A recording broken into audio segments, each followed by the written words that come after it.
Bon vendredi et bienvenue sur Friday Night Sports Machine. Nous allons parler baseball et hockey aujourd'hui.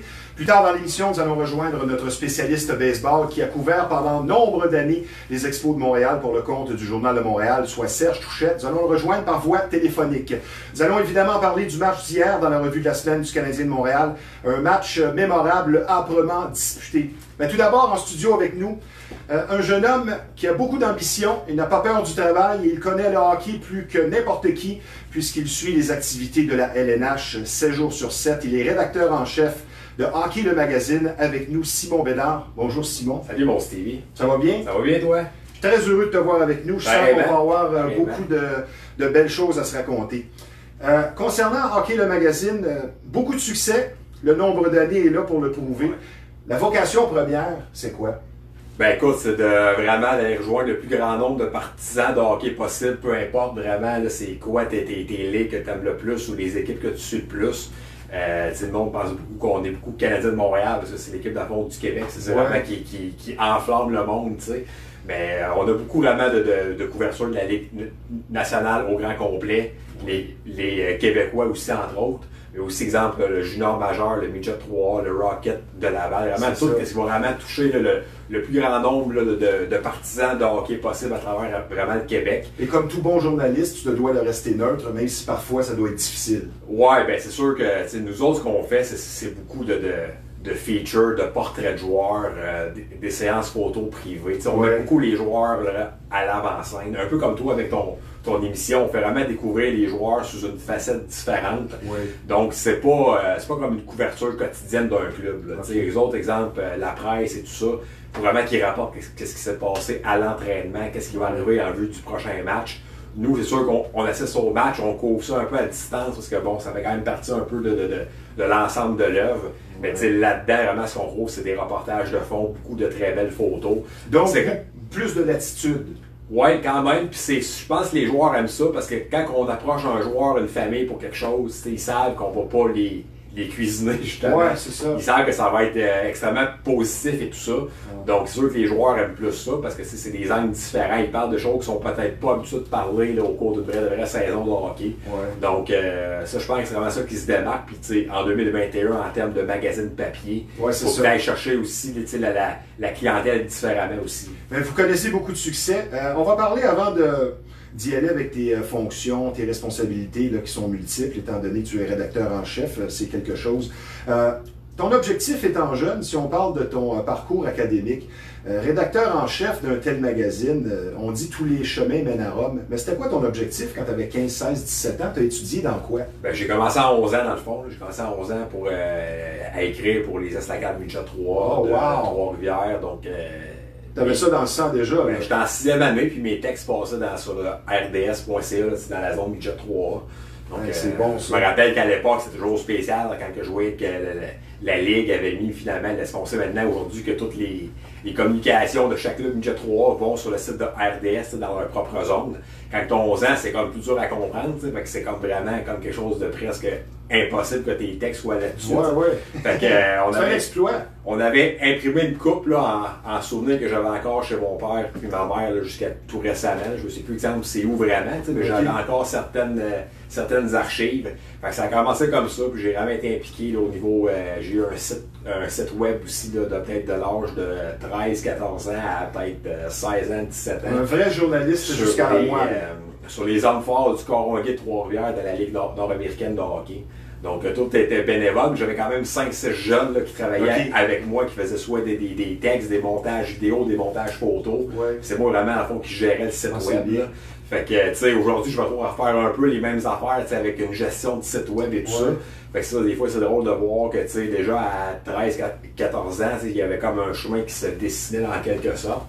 Ensuite, je suis retourné avec les Estacades Midget 3 là, à ma fin de secondaire, là, fait que, à l'âge de 17 ans. Après ça, je suis déménagé à Ottawa-Gatineau pour aller, entre autres, à la cité collégiale pendant 2 ans. Et je me suis aussi joint à l'organisation des Olympiques de Gatineau pendant 2 ans. Fait que ça a été spécial parce que j'ai connu quand même là, des grands joueurs là-bas. Donc, pas de plan B. Toi, c'était ça. On s'en va. Ouais, exact. Je suis chanceux quand même. Il y a beaucoup de monde qui sont quand même très bons dans plusieurs choses dans la vie, mais qui n'ont pas une passion qui les enflamme plus qu'une autre. Tu parleras à mon père et ma mère, je pense qu'il n'y avait pas de doute là-dessus. C'est sûr qu'exemple, aller 2 ans à Ottawa, c'était quand même beaucoup d'argent. Ouais. Mais ils n'ont pas eu peur de mettre la main dans leur poche puis de m'aider, puis de même payer tous mes cours à vrai dire, parce qu'ils savaient que c'était pour payer quand même plus tôt que tard. Là. Fait que c'est arrivé plus tôt que tard justement aussi.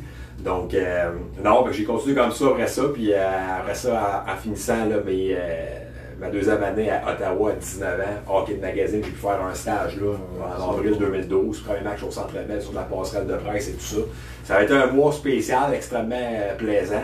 Puis après ça, j'ai dû par contre retourner à Trois-Rivières pour quelques mois, là, pour, dans le fond, parce qu'il n'y avait pas de place à ce moment-là. Ouais. J'avais 19 ans, j'étais encore jeune quand même. Mais en septembre 2013, là, quand j'avais 20 ans, ils m'ont appelé parce qu'il y avait un poste qui se libérait. C'est un poste qui a beaucoup changé de ce que je fais maintenant.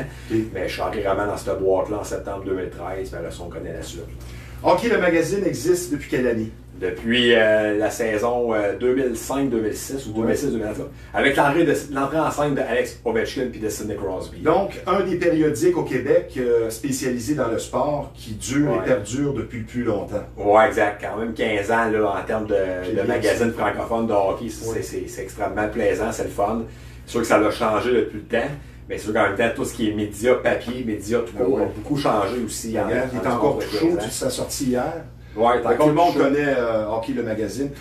Tu es rédacteur en chef, plusieurs responsabilités. J'aimerais que tu nous expliques en quelques phrases c'est quoi la journée typique de Simon Bédard, parce que je pense que par moment, tu as de la broue dans le toupette. Ouais, ben, spécialement là, la période chaude. Ce qui fait en sorte qu'avant qu'on a de la broue dans le toupette, c'est que je touche pas rien qu'au hockey non plus. Okay. La compagnie Ovation Média, qui a beaucoup de cordes à son arc. Sûr que le magazine, Hockey le magazine est une de ces branches-là. Là. Mais il y a beaucoup aussi, on est très gros au niveau du golf. Donc au 19e, là, la marque au 19e avec l'émission de télé RDS, l'émission de radio au 91.9 Sport, la Presse Plus, entre autres, un site web, un infolette. Ça, c'est vraiment le créneau principal de la compagnie. Ça fait encore plus longtemps que le hockey que ça avait été fondé par le président et fondateur Richard Baudry. Donc, j'aide beaucoup là-dedans. J'aide au niveau du web, entre autres. Fait que ça occupe beaucoup de temps quand même. Pour ce qui est vraiment du hockey, je m'en occupe quand même presque tout seul à 90%. Il y a une correctrice, il y a un graphiste, il y a encore mon patron qui est là, qui m'aide aussi avec sa grande carrière et ses nombreux accomplissements, qui est toujours là pour m'aider. Mais c'est sûr qu'au niveau du hockey, là, on n'est pas 15 là-dedans. Y a-tu des moments, Simon, c'est sûr, là, ton patron va être à l'écoute, mais y a-tu des moments qu'à force de manger du hockey comme ça, quand les vacances arrivent, tu dis bon, ça fait du bien, puis je suis sûr que tu parles de hockey, tu es dans le hockey même dans les vacances parce que c'est 12 mois par année, mais y a-tu des moments que tu dis, parce que toi tu t'entraînes tous les jours, tu me disais, mais il doit y avoir par moment tu sais que ça en fait beaucoup. Là, il y a ma grand-mère qui m'appelle à tous les soirs, puis elle souvent je parle quand la journée est comme finie, puis elle me parle rien de la faute du Canadien parce qu'elle en mange, puis elle a rien que ça à faire. Fait que... Bon, d'abord, il y a une couple de fois que j'ai dit, garde, je pense que j'en ai assez parlé aujourd'hui, on va peut-être parler à fond d'autres choses. Mais tu sais, mes chums m'en parlent parce que c'est ça qui rallie tout le monde. Avec mon père, on en parle. Écoute. Là, il y a plusieurs personnes heureuses suite au dénouement du fameux match d'hier. Ouais. Fait que tu n'as jamais comme un fed-up un peu, tu dis là, le hockey, là, ça va faire du bien 2 semaines de vacances. Non, ben deux semaines de vacances, c'est rare que ça arrive. Bon. De deux, tu sais, souvent la fin de semaine, je m'en vais souvent dans des chalets ou dans des choses de même, tu sais, plus loin de la ville. Fait que ça, c'est sûr que je me rends compte, exemple, en voiture, puis même exemple le dimanche, l'été, je vais prendre tout le temps en voiture 1 heure, 1 heure et demie, 2 heures avec le Touvrain pour penser à d'autres choses. Ben oui. J'ai besoin au moins une fois par semaine de ce petit moment-là de vraiment rien que penser à moi, mais c'est souvent là que j'ai mes meilleurs flashs de magazine en char tout seul. C'est bon. Fait que ça revient tout le temps un peu à ça. Ça revient un petit peu toujours à ça pareil, tu sais, mais écoute, on en mange, puis en même temps, comme on s'est dit tantôt, des emplois comme ça, surtout à mon âge, là, ça pleut pas. Du hockey, j'en aurais pas partout, puis tous ceux qui me connaissent savent que j'ai le logo du magazine sur le cœur. Il n'y a pas beaucoup d'emplois dans ce domaine-là, peu importe le poste dans les médias. Puis pour les gens qui regardent ça puis qui ont des idées, ça prend une passion. Parce que si tu n'es pas animé d'une passion de tous les instants, tu ne vas pas faire long feu. Maintenant, concernant le périodique Hockey le magazine, c'est quoi la grande force de votre périodique, votre magazine, en une ou deux phrases pour avoir perduré si longtemps et être si bon dans ce que vous livrez comme information? Comme on a dit un peu tantôt, la variété du produit, on va rejoindre on rejoint beaucoup les jeunes et les moins jeunes, mais surtout les jeunes qui, peu importe l'équipe qui aime. Ouais. J'essaie beaucoup d'amener aussi du contenu inédit maintenant depuis une couple d'années.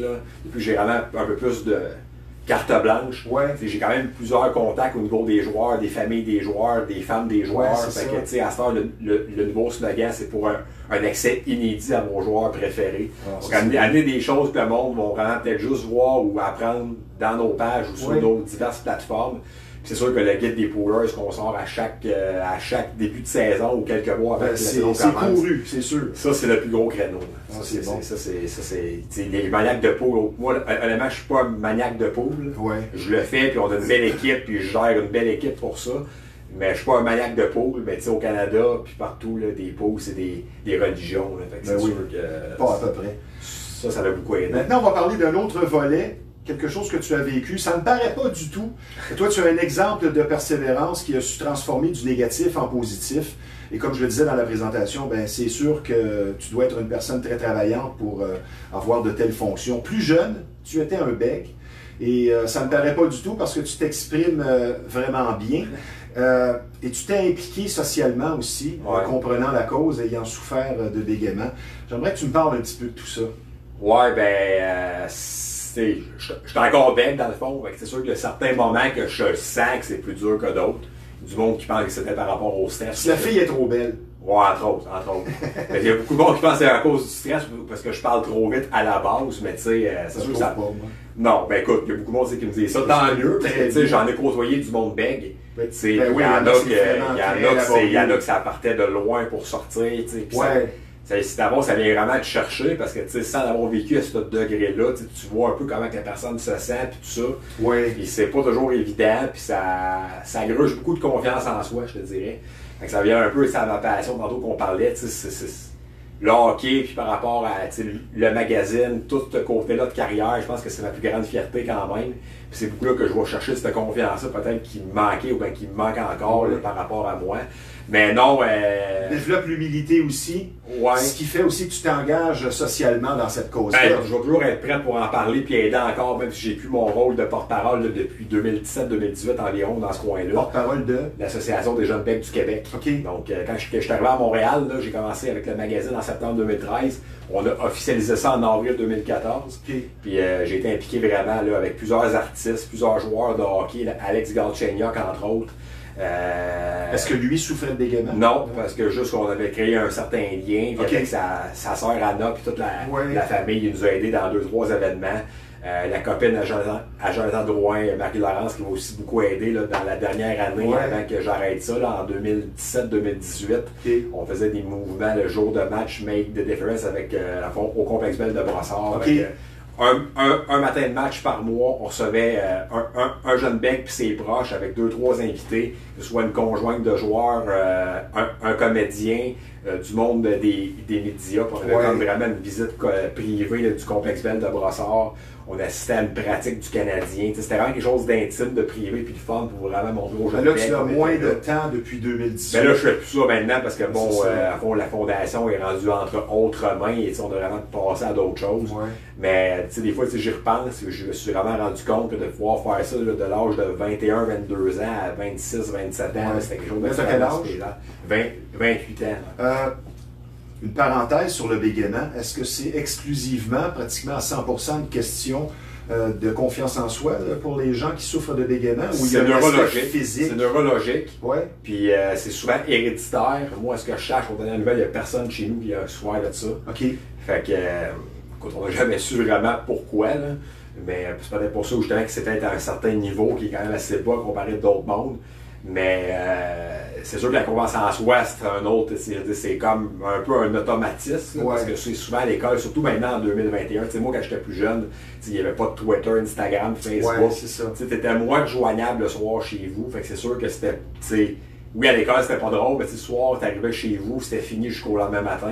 Là, ça, les jeunes se passent par texto, puis tout ça, c'est vraiment pas mal plus dur, je pense, maintenant, là, au niveau de la confiance en soi et l'intimidation. Ouais, c'est ça. Mais non, on en parle quand même de plus en plus un petit peu. Il y avait le propriétaire des Alouettes, là, monsieur Cicchini, qui a fait déjà un article dans la presse il y a un mois et demi pour parler de son histoire de bégaiement. Okay. Fait que, tu sais, plus qu'on en parle, bon, mieux ça donne un bon exemple. Ouais. Si je peux te faire un compliment avant de passer à la section suivante de notre interview, si tu dis à quelqu'un que tu es un bègue, tu vas passer pour un menteur, parce que je veux dire, tu t'exprimes d'une façon très éloquente. On va maintenant parler hockey. Ouais. Ce qui n'est pas tellement surprenant avec le rédacteur de Hockey Le Magazine. Tu es un vrai spécialiste de hockey, tu en manges, tu es connecté 24 heures sur 24, 7 sur 7 sur la LNH, donc le candidat parfait pour cette série de questions. Des réponses brèves. On va vraiment aller. Je vais essayer, je suis pas bon là-dedans. Je sais que tu dois rester neutre. Regarde, selon les stats qui sont moins explorés, comme les plus et les moins, par exemple, parce qu'on regarde toujours la fiche de but, et ainsi de suite, le joueur le plus sous-estimé présentement de la LNH, selon toi, ce serait qui? Faut que je prêche pour ma propre paroisse. J'entends Huberdeau des Panthers de la Floride. Je connais quand même très bien. J'ai beaucoup aidé à... Vraiment, je l'ai beaucoup aidé avec son tournoi de golf qui avait lieu à chaque année jusqu'à cette année à cause de la pandémie. Okay. On se texte quand même une couple de fois par saison, toujours prêt à collaborer pour le magazine, mais au-delà de ça, je pense qu'écoute, c'est un des meilleurs joueurs de la Ligue nationale, un des meilleurs Québécois. C'est l'éclosion, c'est pas le meilleur, mais encore on n'en parle pas assez. Ouais. Mais s'il jouait au Québec, ça serait quelque chose. Ou dans un plus gros marché que Sunrise, quoique j'aime bien ce que je vois au niveau de la foule puis de l'enthousiasme des Panthers cette année. Qui sont revenus dans la série. Mais pour faire ce cours, parce que tu veux pas que je trop long, mais je pense que, écoute, j'entends Huberdeau mérite plus de spotlight. S'il jouait avec les Rangers, là, ça serait beau avec le 13, ça ferait toute une combinaison. Je pense que les Panthers sont pas prêts à le laisser aller. Mais je pense que Jonathan, sans le connaître personnellement, je suis pas sûr qu'il serait entiché par jouer avec un marché comme Montréal. Parce que quand il y a des fois qu'il ne serait pas contre, mais c'est sûr que la c'est peut-être plus à la fin de sa carrière. Ouais, c'est ça. Comme on voit beaucoup. Puis le Canadien est bon pour ça, parfois, de prendre les gars en fin de carrière. Donc, c'est pas moi qui l'ai dit.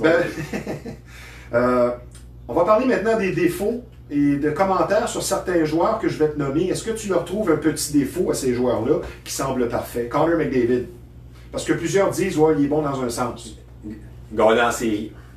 Ça lui prend ça, à sa fiche. Parce qu'encore là, on a vu le match 1, là, je sais qu'à soir, c'est le match 2. La finesse, ça mène pas loin. Moi, j'étais sûr que les Oilers étaient pour gagner le premier match. Je les ai pris en 7.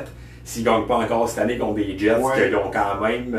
sans dire qu'il y a de la bisbille à l'interne, que je pense que depuis que leur entraîneur-chef Paul Maurice a un peu benché Mark Scheifele, semblait un peu moins uni en fin de saison. Les Oilers devront battre les Jets en première ronde. Peut-être un peu comme Claude Julien quand il a sorti Tatar. Ou comme Austin Matthews à Toronto. Ouais. Maintenant, justement, un commentaire sur Austin Matthews. Est-ce que c'est l'archétype du joueur parfait finalement? J'ai encore de la misère avec son côté un peu nonchalant ou un peu de je m'en foutisse. Je sais qu'il est fait comme ça. Un peu comme Perry. Ouais, exactement.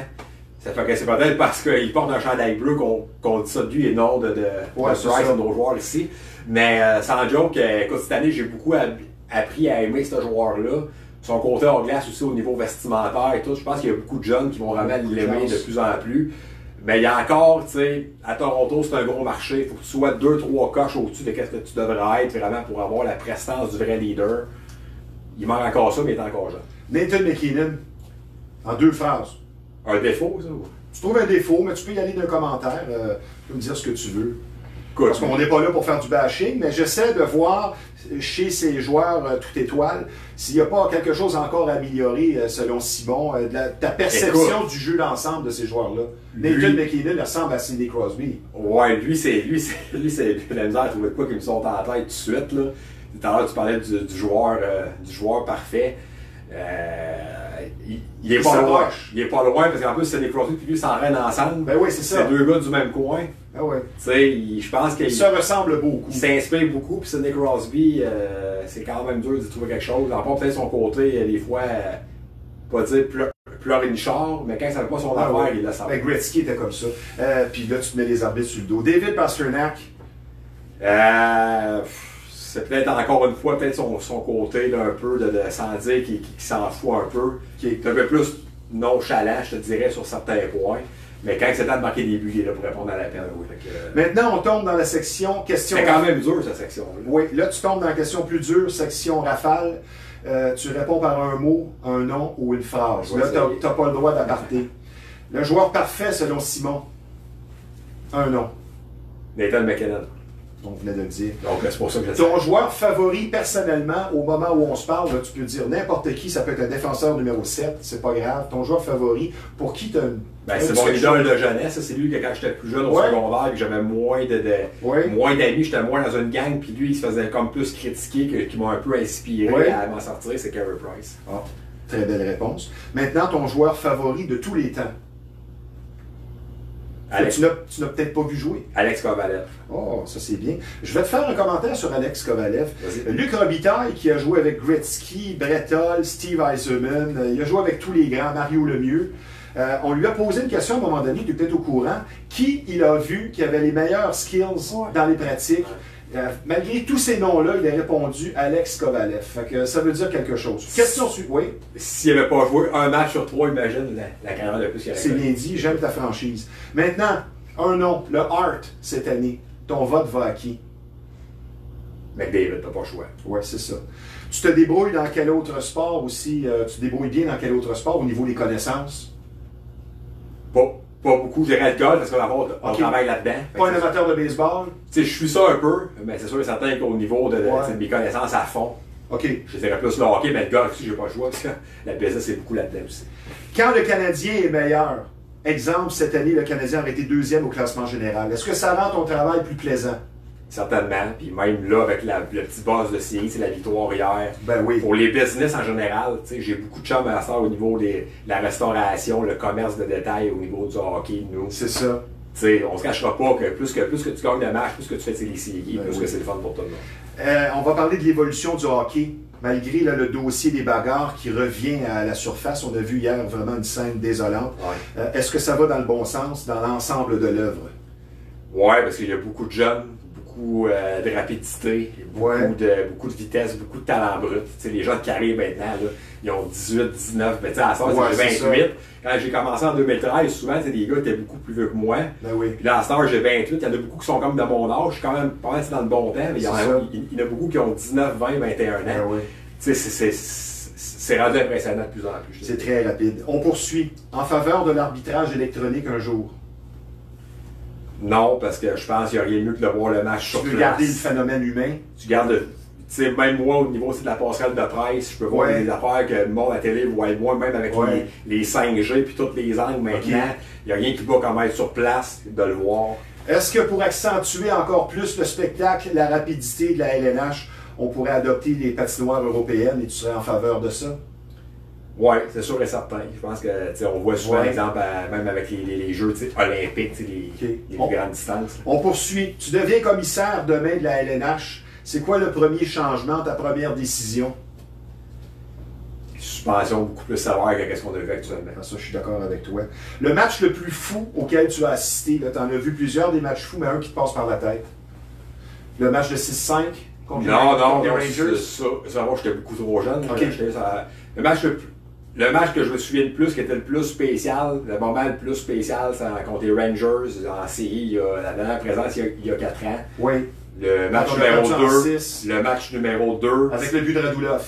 Puis le Canadien à 14 secondes, puis Radulov en fin de première prolongation, le doigt explose. C'est un bon choix. Maintenant, le personnage rencontré dans le monde du hockey le plus impressionnant, que ce soit par son charisme ou sa présence au niveau physique, un personnage que tu as rencontré, tu as dit, lui, là, c'est sûr de voir Carey Price dans le vestiaire à une certaine distance, puis ça, c'est toujours spécial, mais vraiment une conversation, Kovalev. Ah oui? J'ai un cadre chez nous, justement, d'une photo signée par lui de nous. Ton plus beau souvenir dans le hockey? N'importe quel match à au Centre Bell sur place. Ah, ça, j'aime ta réponse. Comment je pourrais dire... es-tu capable de me nommer l'image du plus grand gagnant dans le sport professionnel? On peut penser à LeBron James, Michael Jordan, Patrick Roy, Maurice Richard. Pour toi, l'image du grand gagnant de tous les temps, c'est qui? Le caractère puis la fougue de Patrick Roy, puis la classe puis le leadership de Sidney Crosby. Ah oui. Maintenant, pour établir le meilleur joueur de tous les temps, moi je dis toujours qu'il y a 3 sections que tu peux pas passer à côté. Tu sais, tu peux pas, selon moi, mettre, exemple pour la longévité, tu peux pas mettre Bobby Orr qui a joué 9 ans dans la même catégorie que Gordie Howe qui en a joué 32 et Gordie Howe qui a terminé top 5 marqueur 20 saisons d'affilée. Donc, si on y va selon les statistiques, le nombre de championnats et le talent, c'est qui le meilleur joueur de tous les temps selon Simon? Et tu peux me répondre un joueur qui a joué il y a 60 ans, il n'y a pas de problème. Meilleur joueur de tous les temps. Il y a un peu une part de cœur là-dedans. Qu'est-ce que tu veux? C'est sûr que je pense à des grands du Canadien comme M. Béliveau et tout ça. Oui. Mais en même temps, je pense que Wayne Gretzky, qu'est-ce qu'il a accompli, on peut pas... Fait que tu dis Wayne? Ouais. Maintenant, tu me réponds par oui ou non. Est-ce que Connor McDavid est le prochain joueur à amasser 200 points en une saison? Moi, je réponds que oui. Il va finir par le faire. Parce qu'il va jouer pour une meilleure équipe dans le futur. Ta réponse à toi? Si ça arrive, c'est lui. C'est lui, mais ça va-tu arriver, je pense pas. Il ne reste plus de temps. Moi, j'aimerais avoir un commentaire sur le match d'hier. Josh Anderson qui sonne la charge dès le début. Et ta lecture de l'incident Tavares-Corey Perry. Ben, écoute, pour je pense que le Canadien a surpris beaucoup de monde. Ça n'a pas été, je pense, match parfait. Ils ont fait ce qu'il fallait vraiment sur la route pour remporter ce premier match-là qui était super important. Oui. Sommer un petit peu le doute. Il ne faudra pas, par contre, tout le temps se fier sur Carey Price puis 33-34 arrêts par match parce que contre les Leafs, à un moment donné, ça va les rattraper. Mais je pense que, honnêtement, c'est encourageant par rapport à tout ce que tout le monde disait et ce qu'on pouvait entendre depuis quand même 10 jours. L'incident, c'est malheureux. Foligno, je le comprends dans un sens au niveau que c'est un gagnant, c'est un gars de fierté, c'est un gars de leadership. Mais pas d'accord avec le geste. Mais est-ce que ça avait sa place là alors que c'est son chum qui a frappé puis qui avait mal au cœur, comme il disait, puis tout ça, puis qu'il était encore un peu déboussolé, aucunement à sa place. Donc au moins là, c'est clos, on oublie ça, on passe à d'autres choses. Puis il y a encore au moins 6 autres grosses parties qui s'en viennent. Et maintenant que le Canadien a remporté le premier match, qu'est-ce que tu penses qui va arriver samedi? Je m'attends à une victoire des Leafs 3-2 en prolongation. Mais ça ne m'étonnerait pas non plus que le Canadien gagne encore. Ouais. Bon, ben, je te remercie. Moi, je dois dire que tu effectues un beau travail. Un grand plaisir. C'est une croissance, je veux dire, sans cesse de Hockey le magazine. Et tu es derrière ça. Aucun doute que tu es un jeune homme très travaillant et très constant dans ce que tu fais. Je te félicite. Tu fais partie de l'équipe, tu reviens quand tu veux, on va se reprendre. On n'est pas censé se toucher, mais gars, on va faire comme si on s'était touché. Je te remercie de ta présence. Un grand plaisir. Simon Bédard, rédacteur en chef de Hockey le magazine. C'était très intéressant, Simon. Merci beaucoup. N'importe quand, merci beaucoup, Stevie. Yes, sir. Maintenant, nous allons passer du hockey au baseball. Nous allons rejoindre notre spécialiste. Il a couvert les expos longtemps pour le compte du Journal de Montréal. Avec nous, Serge Touchette. Bonjour, Serge. Salut, comment ça va? Ça va très bien, toi? Oui, ça va bien. Serge, ça semble être une année de lanceur. Je sais que tu as répondu à cette question-là plusieurs fois. Depuis 2 ans, c'était une année de frappeur. Comment tu expliques qu'est-ce qui se passe dans le baseball majeur présentement? Le quoi, tu dis? Ben, qu'est-ce qui se passe présentement dans le baseball majeur? De voir autant de matchs sans point ni coup sûr, on dirait que c'est une année de lanceur. Oui, c'est assez surprenant. C'est la première fois dans toute l'histoire du baseball qu'on compte 6 matchs sans point ni coup sûr avant le début du mois de juin. Ça s'est jamais vu. Écoute, je me demande si on va voir ça un jour. C'est assez bizarre parce que les 2 ou 3 dernières années, avant cette saison, là, il s'est battu toutes sortes de records de coups de circuit dans le baseball. Il y a eu écoute, quand je parle collectivement, là, ça a été des années comme on n'en avait jamais vu. Et là, du jour au lendemain, c'est la revanche des lanceurs.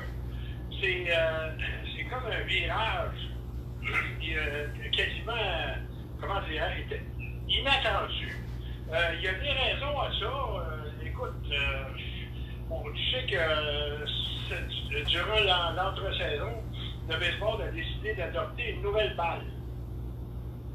Une balle qui voyage moins que l'ancienne. Ce que je veux dire par là, c'est que les circuits 410 pieds sont devenus des retraites 380 pieds ou de 375 pieds plutôt que des coups de circuit. Ça a un effet, de toute évidence, sur ce qui se passe dans le baseball. Et d'autres facteurs aussi, il ne faut pas négliger que les lanceurs, il y a des bons lanceurs dans le baseball, c'est ça que je veux dire. Tu sais, on peut analyser ça de bien des façons, mais il faut donner crédit aux lanceurs. Écoute, des gars qui lancent des balles à 95 000 à l'heure et plus dans le baseball, je pense qu'il n'y en a jamais tant eu que présentement. Et je pense que c'est une autre raison qui fait que l'offensive est à la baisse dans le baseball. Serge, avant la prochaine question, si tu peux parler peut-être un petit peu plus fort, on dirait aujourd'hui qu'on t'entend moins bien. Ma prochaine question, moi j'aimerais que tu me parles de Corey Kluber. Sa carrière semblait vers la fin avec les Indians, puis tout à coup, il se retrouve avec les Yankees et connaît un succès monstre, avec un match sans point ni coup sûr. Ben, il est devenu la carte cachée des Yankees. C'est un ancien double gagnant du Cy Young avec les Indians de Cleveland. Il était considéré comme un des meilleurs lanceurs du baseball. Puis là, pendant 2 ans, je pense qu'il a lancé une manche, il a été blessé, il a eu une fracture de l'avant-bras lorsqu'il était atteint par une balle. Il y a eu des malaises à l'épaule. Bref, quand les Yankees l'ont embauché il y a quelques mois, tout le monde était sous la pression, en tout cas la majorité des gens qui étaient finis, qui étaient un lanceur au bout du rouleau. Et sais-tu quoi, il y avait probablement pas tort. Parce que tu peux pas lancer, c'est très rare que tu rates 2 saisons puis que tu reviens en forme comme ça. Une saison peut-être, mais pas 2. Ben là, écoute, c'est comme s'il n'avait jamais quitté. Depuis là, il est devenu le partant numéro 2 des Yankees, derrière Garrett Cole. Et les Yankees avaient grand besoin de ce partant numéro 2. Et bien, c'est qui fait la différence. Puis, depuis le début de la saison, il s'avère, je pense, peut-être l'une des plus belles acquisitions dans le baseball cette année. Parlant de joueurs peut-être finis, est-ce que l'acquisition par les Dodgers d'Albert Pujols va les aider ou c'est seulement un stunt publicitaire selon toi? Bon, c'est pas un stunt publicitaire. Écoute, il les aide déjà. Oui. Il a déjà produit 4 points. Oui. Pourquoi j'en viens pas? Parce que quand il a quitté les Angels, quand les Angels l'ont remercié, tout le monde disait il est fini. 41 ans, ça fait 2-3 ans qu'il a de la misère à frapper contre 200, 210. Ça a été un très grand frappeur, mais depuis 3 ans, il est en perte de vitesse. Puis l'année passée, ça a été épouvantable. Puis cette année, il n'y avait plus tellement de place avec lui chez les Angels parce qu'on fait confiance aux jeunes Travis Moss au premier but. On a Shohei Ohtani qui agit comme frappeur de choix lorsqu'il ne lance pas. Puis c'est un excellent choix. C'est un des meilleurs frappeurs de dans le baseball cette année. Donc, il n'y avait plus de place pour lui. Puis tout le monde, sans exception, a été surpris quand les Dodgers lui ont fait un job. Pour la simple raison que dans la Ligue nationale, il n'y a pas de frappeur de choix. Tout le monde s'attendait à ce qu'il se retrouve avec une équipe de la Ligue américaine, peut-être avec les White Sox de Chicago, puis son ancien gérant, Tony La Russa. Ça aurait été plus logique. Mais il n'y a personne qui a mentionné les Dodgers. Mais là, les Dodgers ont tellement de blessés, notamment Cody Bellinger, Corey Seager, le joueur d'Areco. Ils ont besoin de renforts en attaque. Puis ils ont décidé de prendre une chance avec Albert Pujols. Puis jusqu'ici, ça marche très bien. Je ne sais pas si le fait de porter le fameux chandail des Dodgers a un effet positif sur lui. Mais jusqu'à présent, les résultats sont quand même assez spectaculaires. Un commentaire, Serge, maintenant sur la prestation des Blue Jays cette année, là, jusqu'ici. Ben, je vais te dire, franchement, ils sont peut-être meilleurs encore qu'on pensait. C'est ça que je veux dire. Écoute, je savais que c'était une équipe améliorée, là. Puis le plus étonnant dans ça, c'est qu'ils se maintiennent parmi les meilleures équipes de la Ligue américaine sans la contribution de George Springer, qui était la grosse acquisition cet hiver. Springer est quasiment blessé la majorité du temps. Et en fait, tu regardes ça, tu dis, ouais, il y a eu une contribution minime. Malgré tout ça, les Jays s'imposent comme l'une des meilleures équipes du baseball. Puis évidemment, au moment où on se parle, là, après on est rendu au quart de la saison, Vladimir Guerrero, qui avait eu toutes sortes de problèmes l'année passée, notamment des problèmes de mouvement, on s'entend, il s'impose comme un des 2 ou 3 candidats logiques au titre du joueur le plus utile à son équipe dans la Ligue américaine. Fait que c'est quelque chose, tout ce qu'il a parcouru, depuis le chemin parcouru depuis 1 an.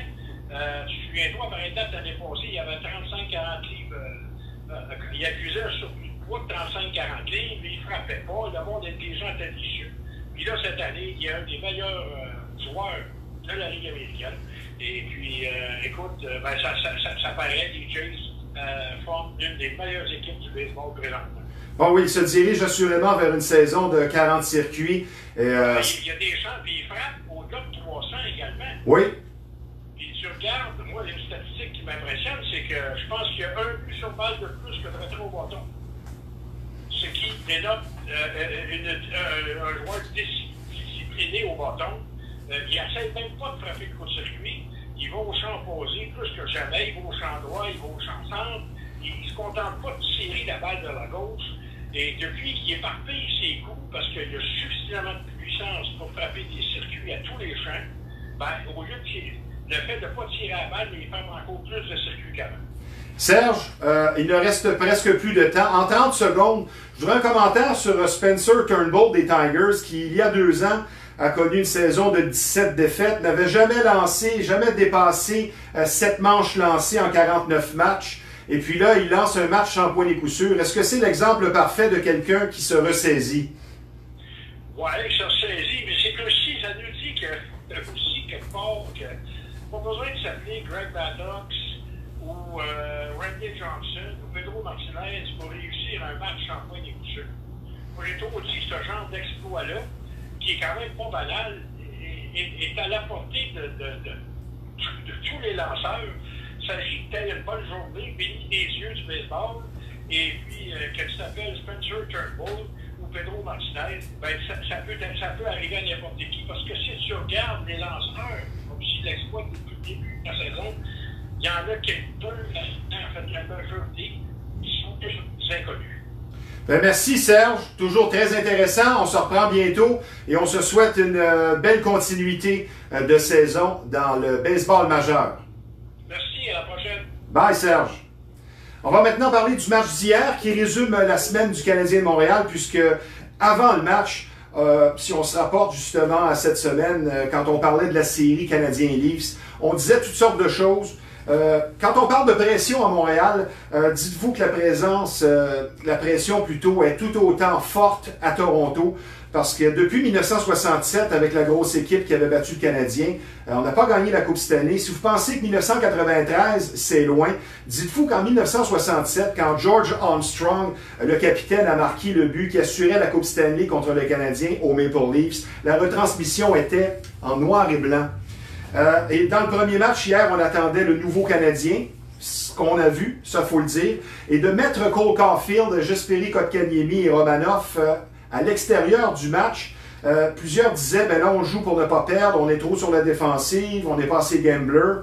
C'était un choix finalement qui s'est avéré audacieux, parce que hier, c'était quelque chose de voir le Canadien jouer avec intensité. Et pour ceux qui disent, ça c'est ce qu'on disait cette semaine, que le Canadien a une meilleure défensive que les Leafs, détrompez-vous, parce que les Maple Leafs ont terminé 6e sur 31 cette semaine dans la LNH, cette saison plutôt, quand on parle de rendement défensif. Donc le match d'hier a été âprement disputé. Quel spectacle!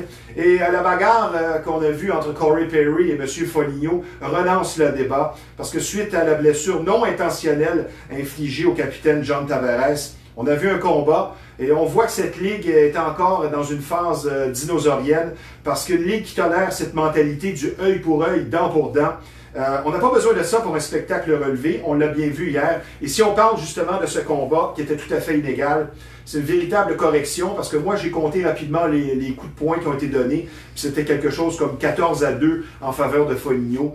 Je pense que là, on n'a vraiment plus besoin de ça. Et le but de Josh Anderson a donné le ton, lui qui n'avait pas eu aucun point lors de ses 11 derniers matchs de saison régulière, donc il était dû. On a vu un match vraiment de all-time hockey, le long des rampes spécialement. L'engagement était ressenti des deux côtés, je veux dire, autant les Maple Leafs que les Canadiens. Et il ne manquait que la foule finalement pour cette 16e série de l'histoire entre Toronto et le Canadien. Et en troisième période, vous l'avez vu comme moi, quel but de Paul Biron. À genoux, s'il vous plaît, c'est une clip qui restera mémorable pour longtemps. Probablement le plus beau but des séries éliminatoires jusqu'ici cette année. Le but gagnant, tout un effort, en plus en désavantage numérique. Carey Price, ça paraissait que c'était facile pour lui hier. Il était en plein contrôle de ses moyens. Spécialement, moi, ce que j'ai remarqué, disons, si on compare avec le style de Jake Allen, les jambières étaient fermées, il n'accordait pas de retour de lancer, ce qui aide beaucoup une défensive. On le sentait vraiment en parfait contrôle de ses moyens. Moi, j'ai bien aimé aussi les commentaires de Paul Byron après sur CBC. C'est un modèle d'humilité. Il a dit qu'il était heureux, évidemment, mais il parlait du travail d'équipe, et ça, c'est très juste. C'est la clé pour le Canadien de Montréal, qui a quand même une équipe avec une attaque bien balancée. Il parlait déjà du prochain match.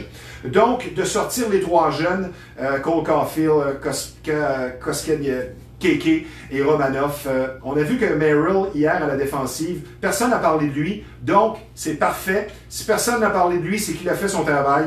Je pense que le repos aussi a aidé le Canadien lors des 7 derniers matchs. Beaucoup d'intensité. Maintenant, ce qu'on souhaite, c'est de ne pas revoir le syndrome Dr. Jekyll et Mr. Hyde, parce que le Canadien nous a habitués à ça cette année. Quand on parle de Carey Price, je pense que son match hors concours cette semaine l'a beaucoup aidé. Il n'avait pas joué depuis longtemps. Il faut lui donner ça à Carey Price. C'est un professionnel, spécialement de la façon qu'il s'est comporté cette semaine d'aller jouer avec le Rocket, son match qui l'a aidé sûrement dans son conditionnement physique. Maintenant, dites-vous bien une chose, les matchs à bas pointage avec Carey Price, attention au CH, parce que les matchs de 2-1, 3-2 avec Carey Price en plein contrôle, le Canadien va remporter la plupart de ces matchs-là. On a bien hâte à samedi, donc demain. Moi, j'avais dit qu'avec une victoire dans le premier match, plusieurs équipes vont réussir à accomplir de grandes choses sur l'émotion. C'est ce qui se passe présentement. Et la bonne nouvelle, c'est que maintenant, les Maple Leafs se retrouvent dans la chaise des négligés, spécialement avec la perte de John Tavares. Sur ce, merci à nos invités, Serge et Simon. Je vous souhaite un bon week-end. Ici Stevie Ray. À la semaine prochaine.